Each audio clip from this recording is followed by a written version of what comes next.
Hi, everyone. I just wanted to give a quick message to all of the people that have seen our campaign, Kimcha de Pischa, to help the poor Jews in Eretz Israel. Um, Everyone knows I generally hate to talk about money. I talk about it randomly to help us do kiruv, to help us get to Am Yisrael, to closer to HaKadosh Baruch Hu. And of course, part of the things that we do in our organization is help different people that are avrechim, bnei Torah, poor families in Eretz Yisrael. Every month we send money to Eretz Yisrael to help people, and usually we do a little more during, before the holidays to help as many people as possible.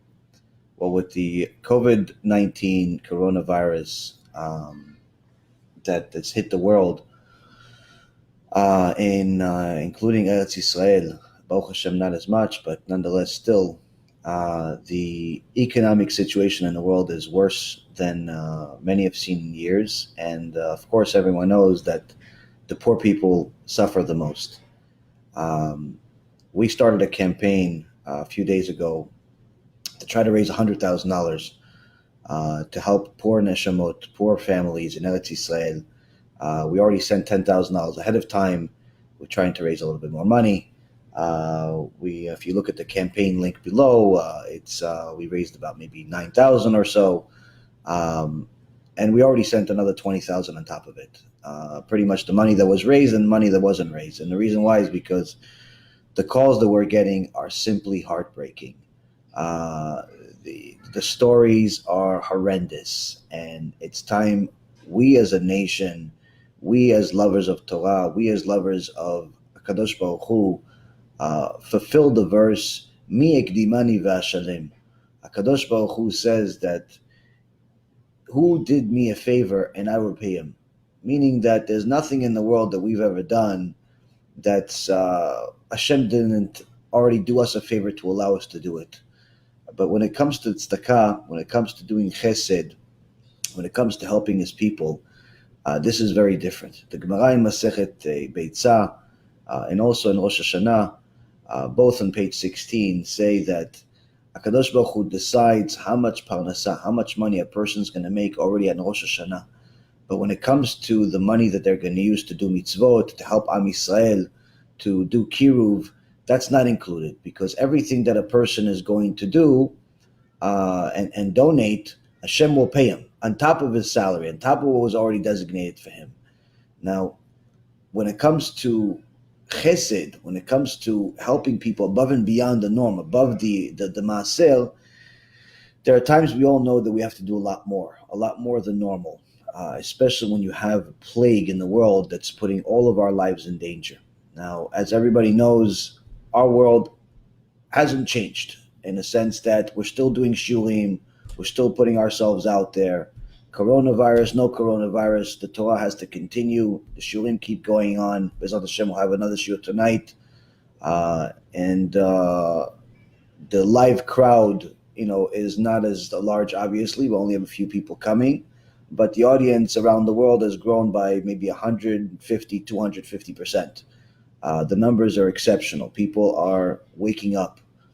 But at the same token, we have to take advantage of the opportunity that we all have right now. HaKadosh Baruch Hu put all of us in seclusion in order to think about what we're doing.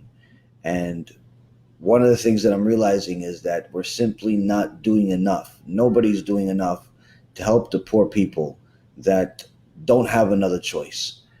In the next couple of weeks, we're all going to be celebrating PeSach. And you can have matzah, you can have maror, you can have your nice seudah with the nice dishes and the nice plates and the nice everything. And B'ezrat Hashem, everybody enjoys the luxury that Hashem gave them, especially in the Western society. But then there are families that we're seeing it, not just we're getting messages from them. We're seeing, we're meeting them, we know them. They're not going to have that. There's one woman that I told you guys about on Sunday that her husband was murdered right in front of her a few years ago. The company, the organization that said they're going to raise money to help her and her kids ended up taking all the money and ran away. This is one of the people we're trying to help right now. We are helping already now. Another woman has 8 kids. A husband ran away, left her with no money, took all the money they had, to the extent where she didn't have money to turn on electricity. We paid our electricity bill 2 weeks ago, Baruch Hashem, right before Shabbat. But with 8 kids, no money, practically no food. This is a person that is part of our nation. We're helping them. There's a whole community in Yavniel, one tragic story after another. Another family with 6 kids, no food, no nothing. Another family where they have several of the kids are very sick. Several families of Avrechim, Bnei Torah, 40, 50 years learning Torah straight. They struggled throughout the year anyway. One guy didn't have even chicken for chicken soup, so he asked one of the other Avrechim to give him the bones from the chicken that he's going to eat on Shabbat, so he could put some flavoring in his chicken, the following day for his kids. Several orphans, several divorcees, one family with 13 kids, one family with 10. One family, the father just had a stroke this year. He Shem Yishmor v'Yatzil. Many sick people, and all I can tell you is that we're not shortchanging anyone. We're giving everyone that we can money to or food or both to help them, and the people are simply crying from joy. They're crying from joy. They saw no hope, they saw no light, and then suddenly an organization they never heard of gives them money, gives them food, more than even buy for themselves when times are good. And because we can't just sit here and do nothing.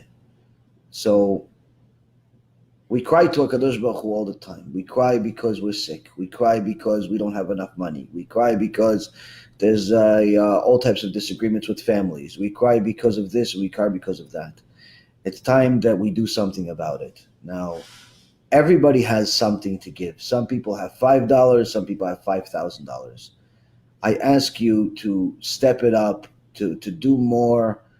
This is not going to our pockets. As I said, we've already sent $30,000 before we raised it, and we're trying to get to at least $100,000. And trust me when I tell you, even 100,000 wouldn't be enough, but at least it would hit the surface. It would do something. It'll have some type of impact on thousands of people. We're talking about already with the 30,000, we've already approached close to 1,000 people. So there is each family, Baruch Hashem, is growing and is big, and unfortunately has major needs. We're not going to people that already have. We're first starting out with people that simply do not have anything else. They don't know how they're going to finish the week and get food for Shabbat. Needless to say, for PeSach. So please, I beg you to look into your heart, understand the need.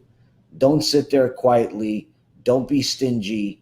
Don't be one of these people that says, wait, but we have issues right now because I don't have a job and coronavirus and this virus. Listen, HaKadosh Baruch Hu knows what he's doing. There are people right now that are losing, and there are people right now that are winning. Why? Because HaKadosh Baruch Hu already saw what they did and what they're doing, and therefore he is doing what he's doing. If we give, HaKadosh Baruch Hu gives us. That's why he said, Mi ekdimani v'ashalem. Who did me a favor, meaning who helped my kids, who did something for me, who became my partner, and I'll pay him right now. There is no better partner in the world than HaKadosh Baruch Hu. When you're helping his kids, you're not the only option he has. You're simply making yourself into a vessel. And that's the reality. If you don't help, somebody else will. Hashem will find somebody else. But why not take advantage of this opportunity to help Klal Yisrael, to step it up, to do something about it? And again, it's one of those things that I hate to talk about. I hate talking about money. I was in the money business for almost 20 years. And the last thing I want to talk about is money. But at the same token, I can't sit there when my brothers and sisters don't have food to eat. There are thousands of them, hundreds of thousands of them. And we're just trying to reach some in different communities, in Bnei Brak, in Yerushalayim, in Yavniel, in Bet Shemesh, in Netanya, and all these tzaddikim and tzaddikot are helping us. They're going to buy food for them, or they're just giving them the money so they buy the food, or both. We're making sure that they're going to be okay. Why? Because we're okay, so we have to make sure our brothers are okay. Don't just be okay. Make sure that your brother's okay. Because that's what brings the Shekhinah to the world. I'll finish it off with a story. There's a very famous story in the Gemara where there were two brothers that had a business together. They had all types of fruits and vegetables they would sell on the market. And one of the brothers was married with kids while the other brother was single. And after they've accumulated all of their fruits and vegetables and so on, and went their own way, one brother said, "Listen, I can't believe I'm such a bad brother. I don't have a family. I don't have any kids. And my poor brother, he has a family, he has kids, and I'm taking just as much as him. Why? He has more expenses than I do. I can't do it." So he got up in the middle of the night and he decided to take some of the sacks of fruits and vegetables that he had and go and drop it off in the side of his brother. That same night, the brother wakes up and he says, "I can't believe I'm such a bad brother. I already have a family, I already have kids, I got things taken care of. My poor brother, he's going to have to start a family soon. He's going to have to get married. Surely he's going to have a lot more expenses than me. How could I just sit there while my brother is going to struggle? I can't do it. I can't be such a horrible brother." And he gets up in the middle of the night, he takes a few sacks, and he goes to his brother's side, and he leaves them there. The same thing happens the following night. Each one wakes up and goes to the other camp and puts the sacks there. And every day they wake up in the morning and they're amazed that no matter what they do, they're still left with the same amount. How could this be? I give him 2 sacks and I'm left with the same 10 that I had. I give him 3 sacks and I'm still left with the 10 that I had. Every night it's the same exact thing. And they can't figure it out. And then they just say, "Wow, Hashem is blessing me even before I even had to do anything for it." And then after the 3rd night, they both do the same thing and they meet in the middle of the journey, seeing each other. "You're the one that gave. You're the one that gave." And they embrace each other, they hug each other, and they tell each other how much they love each other. HaKadosh Baruch Hu saw these 2 brothers hugging, and he was smiling, and he was happy, and he said, "This is the place that I'm going to build my Bet HaMikdash." Why? These 2 brothers cared about each other without waiting for the other person to ask, without waiting for the other person to plead, without asking the other person to convince. These 2 cared enough about each other to think about each other before it was too late, before they had to embarrass themselves, before they even knew they needed. They just thought enough about each other that say, "You know what? He's probably going to need, so let me just go help him." The difference is here, Rabotai, is that we already know that our brothers need. I have stories of people crying to me, crying to Rabbi Ephraim, crying to the Rabbanit, from happiness that we just gave them a few $100s for food. We're not talking about giving people tens of thousands of dollars, Ribono Shel Olam. For a couple $100, you feed a family. For $2,000, you feed 10 families. Here in America, the average family is going to spend $2,000 on itself. How can we live like this and let them not eat? How can we spend $1,000, $2,000, $3,000, $5,000 on ourselves, on our seder, and knowing that with that same kind of money we can feed hundreds of people? I'm not saying not to eat. I'm not saying not to enjoy. But let's not forget our brothers, because Kol Israel Aravim Ze Laze. Please, Rabotai, be generous. This is not a joke. This is not a sales pitch. This is simply me trying to tell you that it's time for us to all step up. If we want a Kadosh Baruch Hu to bring the Shekhinah to the world, to bring good to the world, to end the bad and bring good, we have to do good. And it's not just worrying about the neshama of our brother, it's also worrying about the body of our brother. And that's what the Baalei Musal says, Rabbi Yisrael Misalan says. Yes, you have to worry about your friend's neshama. You have to worry about him doing tshuva. But you also have to worry about his body too. Please, Rabotai, let's worry about our brothers.